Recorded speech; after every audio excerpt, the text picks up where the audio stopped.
Hi everyone, welcome back to the Member Solutions Business Tip of the Week. This is the video where we give you one new way each week to grow your business by building a strong community. Here we talk about things like events, retention, and time-saving techniques so that you can run your business more efficiently and spend more time with your members in your community. I'm Miranda. I'm the marketing manager at Member Solutions. I'll be your co-host for today. And this is Kristen, our client success manager. So Kristen, what are we talking about today? Today I think we're going to talk a little bit about probably fall events.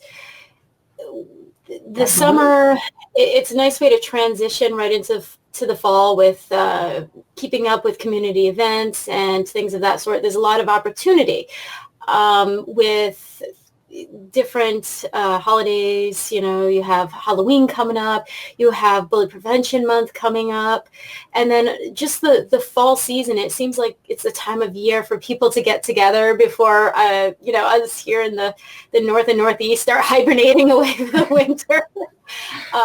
So it really is a good time to tap it back into your community and start becoming involved and putting in those final touches on the season.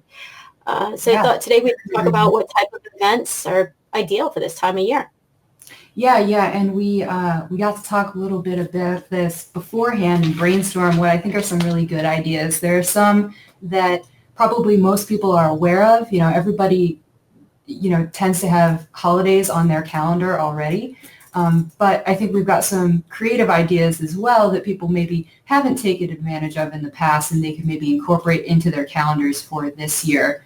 And we're in early September now, so there's still plenty of time to take advantage of the fall weather, to get outside, to bring people together before the winter, like you said. So let's get into some of those ideas.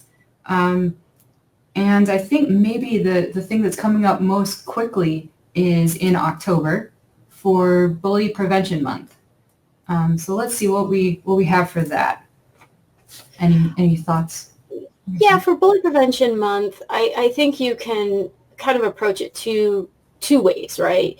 So if you haven't already, you should really try to get involved with your local school system. Start talking with the PTA, see what you can do for them.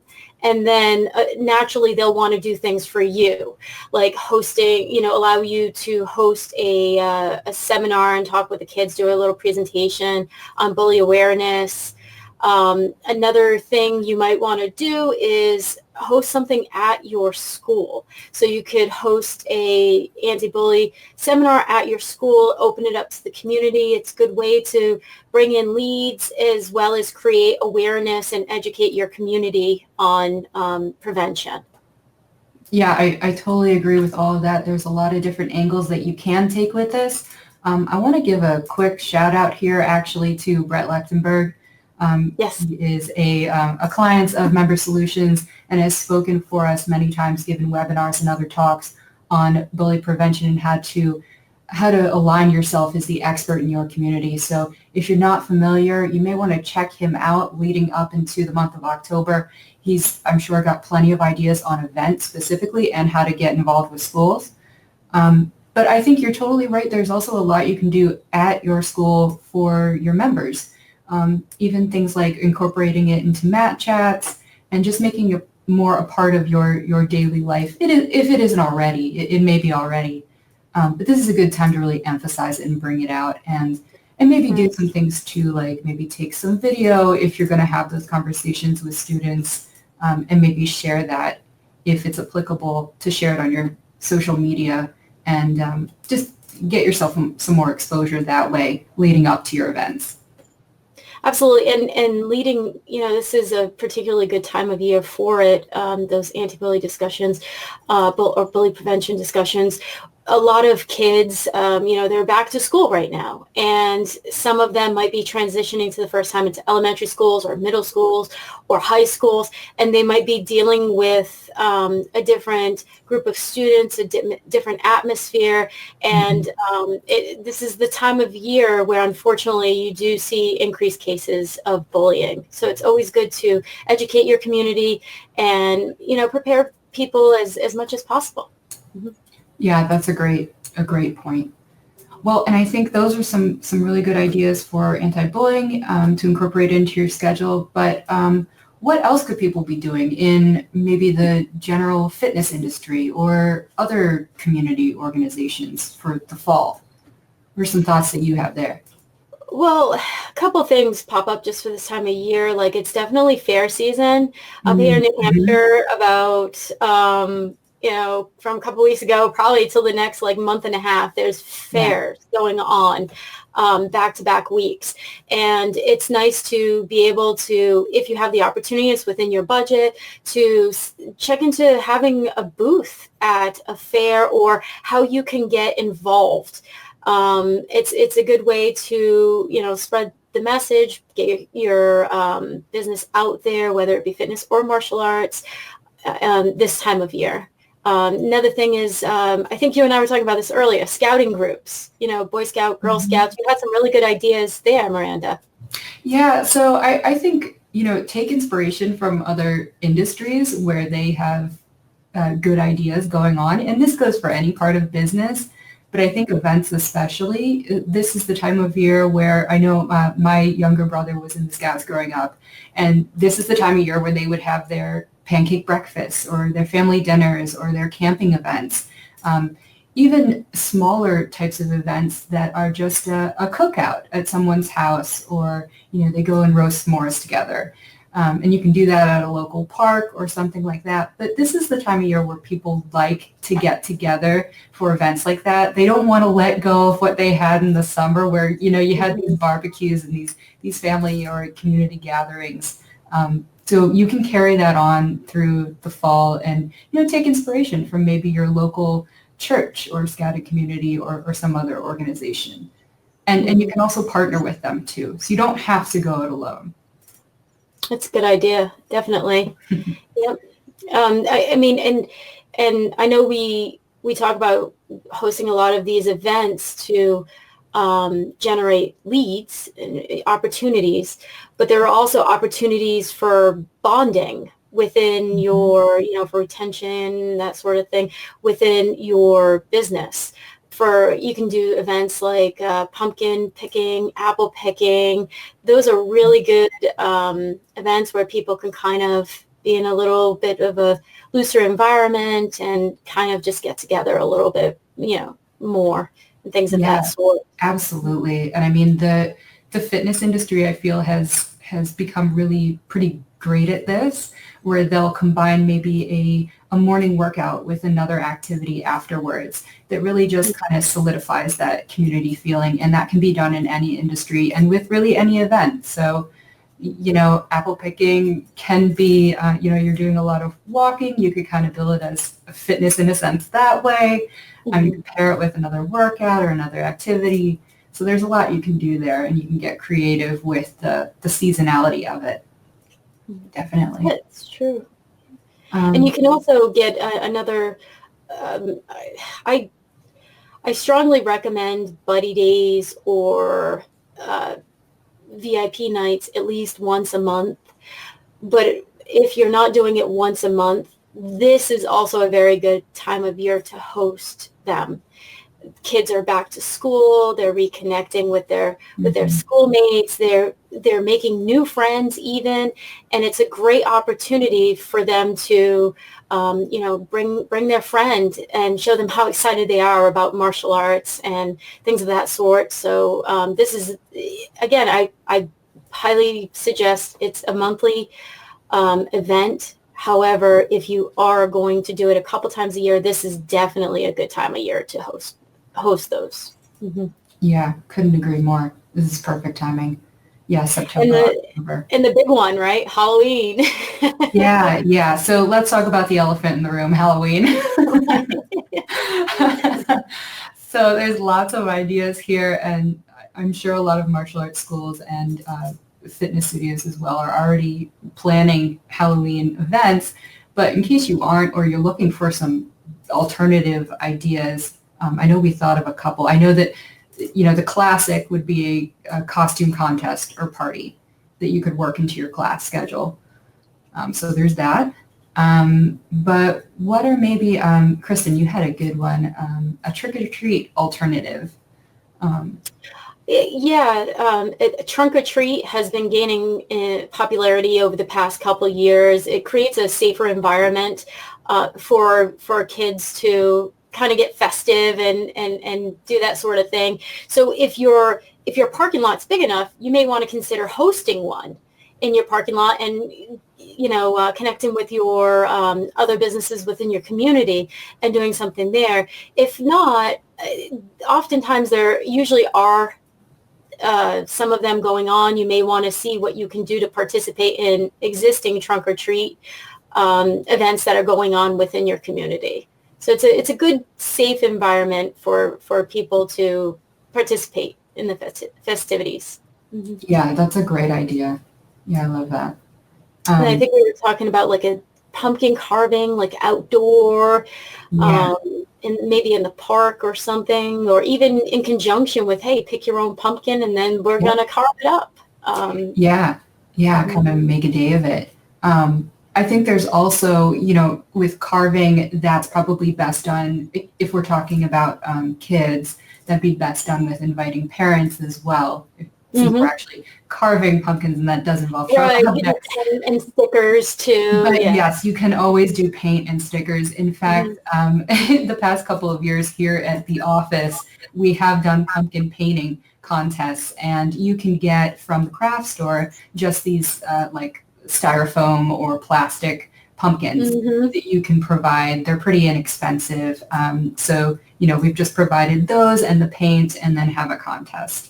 And that, you could allow them to take it home or you could do it on site, whatever you prefer. But yeah, I mean, even we enjoyed that. So yeah, it is really cool. I love seeing all the creativity on those pumpkins and no mess. That's probably my favorite part is no mess. But going back just a little bit, you had mentioned the costume party or / party at the school. Yeah. In talking with a lot of different business owners, I find that's a good idea, but you gain more success in doing something like that if you're really invested in decorating. So that's where I kind of see the most success in that sort of thing is for the schools who, for lack of a better way to say it, go all out. And then that tends to attract more people in your community, the strobe lights, this, that. I guess it really depends on what you're looking for. If it's an internal party just for your existing members, or if it's something that you're trying to attract people within the community. So if it's the latter, then the flashier, the scarier, the more interesting, the more you're going to attract. So you want to be, again, mindful of your budget and kind of what your goals are before you start diving into something like that. Yeah, that's a really good point. I think one other thing you could consider is maybe a more specific theme. So if trying to set yourself apart from maybe the other Halloween attractions that inevitably pop up in your area, haunted houses and hayrides and pumpkin picking and all of these options that people have now, giving yours a unique theme might also help. I know people have done zombie-themed events or done superhero-themed events, so giving it some more of a unique twist might also help you out. Absolutely. So we have all of these great ideas. Let's kind of talk about actually hosting the events now. Yeah. Even though all of these events are pretty unique in their own way, there's kind of a standardized template when you're kind of mapping out an event. You want to be sure that you're covering all of the bases. So let's talk about that for a minute. Like if we had like an event checklist, what would that look like? Yeah, absolutely. So I have done quite a bit of event planning within marketing, and then also we've worked with so many clients in various industries that plan events. So, and when you look at all of that together, you do get to where you can tell that there's just a standard checklist. So it's almost regardless of your industry or the type of event you're hosting, large, small, what have you, having a standard checklist can really help you keep things in order and pull off an exceptional event that really makes attendees feel like it was special and worthwhile and like you're a part of your community. So that really starts with defining your purpose and your goals for the event. And you mentioned earlier that lead generation could be one of your goals. It could be member engagement. It could be some sort of upgrade or upsell. It could be the additional revenue that you'd like to generate that month or that year. So there are a variety of goals, and the type of event that you choose and the type of audience that you're trying to attract will all depend on what your goals are. And there's no wrong goal, but my only advice here would be to make it a SMART goal. So, make it specific, measurable, attainable, time-bound, all of those things to make sure that it's going to really guide you down the process of planning your event. And then from there, what you want to do is choose your target audience. So again, if, for example, your goal is lead generation, let's say more specifically it's lead generation for your kids class, so you are going to want to choose the corresponding target audience. So this is where you'll start to get an idea for the types of events that'll be good for you as well. Is it going to be a buddy day? Is it going to be some outdoor community event? Is it going to be a booth at a fair? That's where you can start to determine, out of the ideas that we listed earlier, which one is the right one for me. And going on from there, you are going to want to set your budget. And budget is going to be based on a couple of things. It's going to be based on what you have available or what you have set aside previously for events during this time period, and then also your goals. So if you think that hosting this event is going to drive a large amount of new business to your school or your studio, then it might be worth, investing a little bit more than you had originally planned because you think you can make a good return on investment. Mm-hmm. And from there, you get into event details. So, Kristen, I'm thinking I'll turn it over to you to talk about the next couple of steps. Well, I think from here, you kind of want to, once you figure out who your target is, what your budget is, you probably want to think about the theme, like you mentioned earlier, what's going to fit this particular group. Mm-hmm. And then from there, depending on where it is, you want to go with the where and when. You want to start mapping that end of it out. Because you want to make sure that obviously the location is important to the event that you're hosting.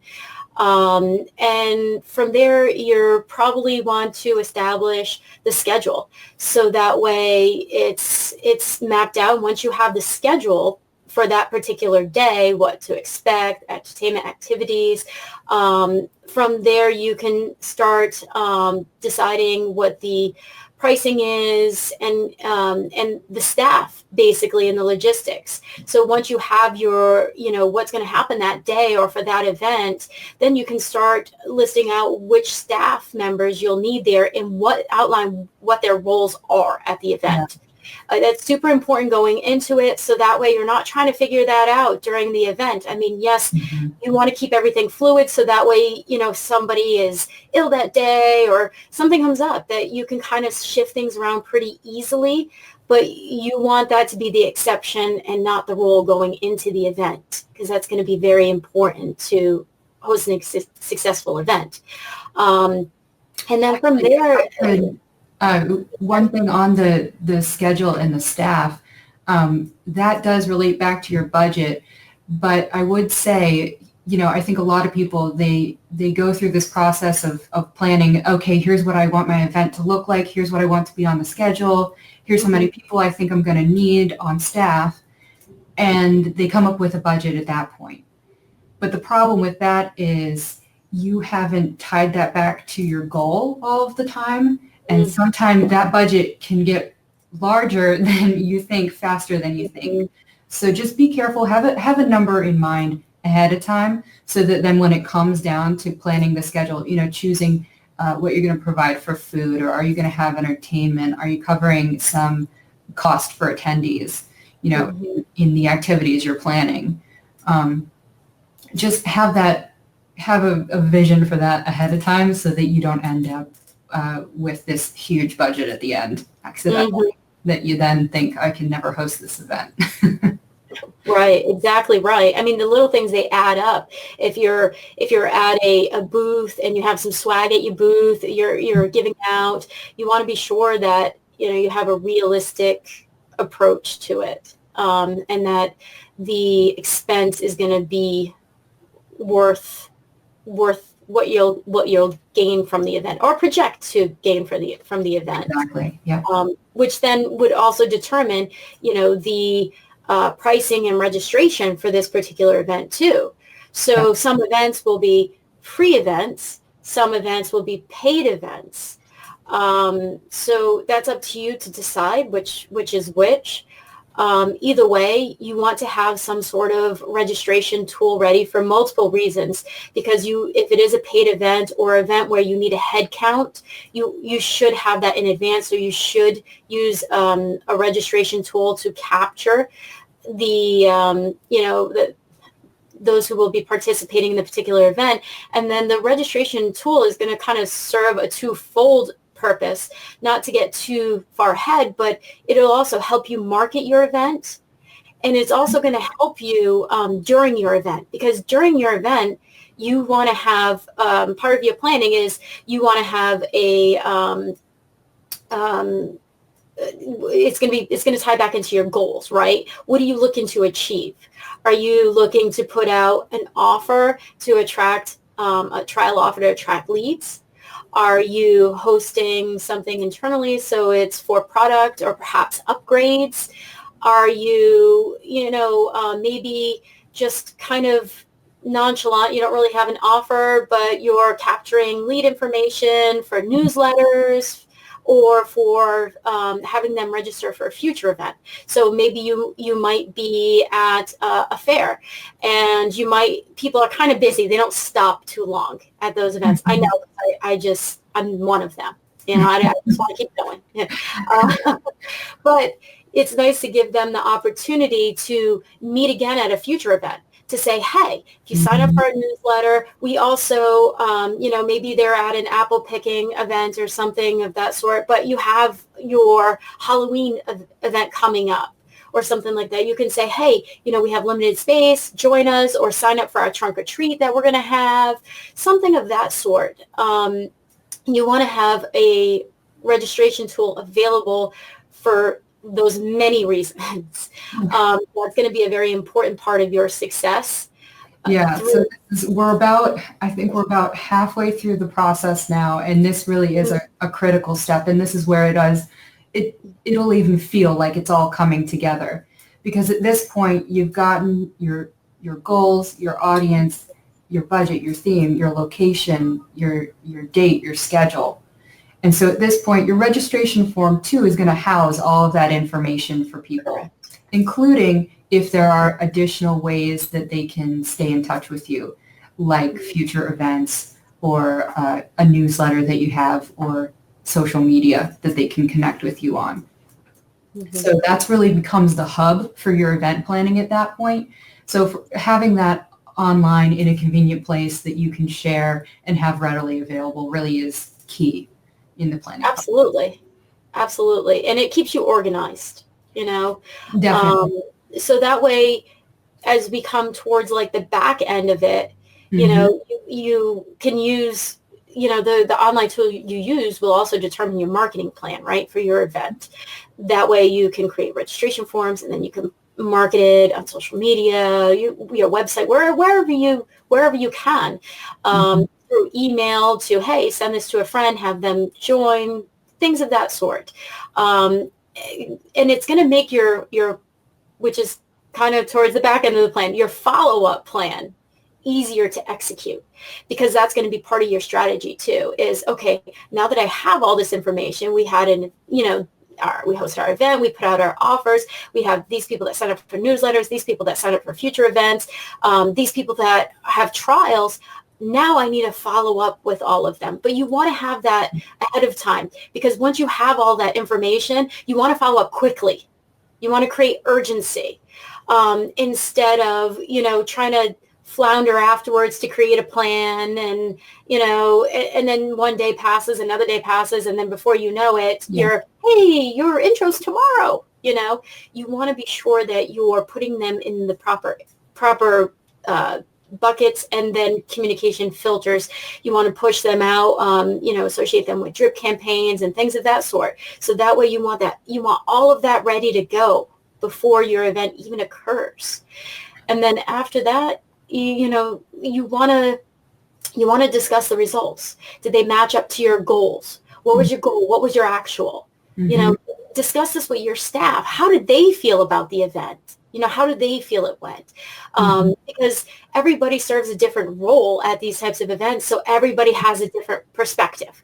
I know we've gone to shows like Super Show so many times, over the past 17 years I've been doing this, and it's like my perspective and your perspective sometimes can vary, because we're kind of looking at it from different angles, and we also serve different purposes while we're at these different events. So it's important to get everybody's weigh in afterward, and kind of, you want to use that information to, see what made it successful and what you could have done better. So that way next time you can really have that recipe down for success. Absolutely. And, during that follow-up phase, it's also a good idea to send out a survey to attendees as well. And then that can also be something you review in your results. What did the actual attendees think of this? Is there anything that they would have liked of to the actual event, right? Regardless if it's your event or somebody else's event. Exactly right. Yeah. Mm-hmm. Yep. Absolutely. That's a very good point. Right. Well, that's pretty much like what I could think of in terms of importance. Those are our 12 steps. Just to run through them again quickly, these will be available on our blog after the video. Oh, great. We'll share a link to these steps, but just to go through them one more time quickly, in case you want to jot them down or just review them again. So step number 1, define your purpose or your goal. Number 2, define your target audience. Number 3, set your budget. Number 4, determine a theme for your event. Number 5, set your date, time, and location. Number 6, define your schedule and all of the activities that you have planned for attendees. Number 7 is your online registration and pricing. Number 8, any additional offers that you may have. This included the newsletter sign-up, social media links, future events, other offers that you have for people. Basically a way to keep them engaged in your community. Number 9, staffing and logistics. Number 10, your marketing plan. That really could be broken down into multiple steps, obviously, but you can keep it simple if you want. Do an outline of your marketing plan. Number 11, follow up with your attendees post-event. And number 12, review your results and debrief with your staff. So that's our overall process. Be sure to check out our blog at membersolutions.com for the written version of that process. Again, that will just guide you through event planning so that you make sure that you don't miss any steps. It'll help you choose which event ideas to do as well and keep you connected with the audience that you're trying to serve. Kristen, any other final thoughts or comments on fall events or the event checklist? Put some on your schedule. Don't be afraid to do it. Just know what your budget is ahead of time. Put yourself out there. Even if this is not something that's comfortable for you, take yourself out of your comfort zone. That is such great advice, and I think so meaningful to so many business owners. You can think about this forever if you want to, but at the end of the day, you have to just take some action, and whatever happens, you will learn from it. And if you follow this checklist and you think through your goals, then it's probably going to be a success. So just give it a shot. Put something on your calendar. Rip the Band-Aid off. Exactly. Go for it. We believe in you. Well, that's all we have today for your Member Solutions business tip of the week. If you'd like to learn more about event planning or want that checklist sent over to you, or better yet, if you want us to help you set up an event today, we can help you do that with our Event Manager software. We will, no kidding, set up an event for you during our first call with you, and then you can start using that right away if you so choose. So send us a message at the Member Solutions Facebook page. We'd love to hear from you and about your events. And you can always check us out at membersolutions.com and get in touch with us there if you like as well.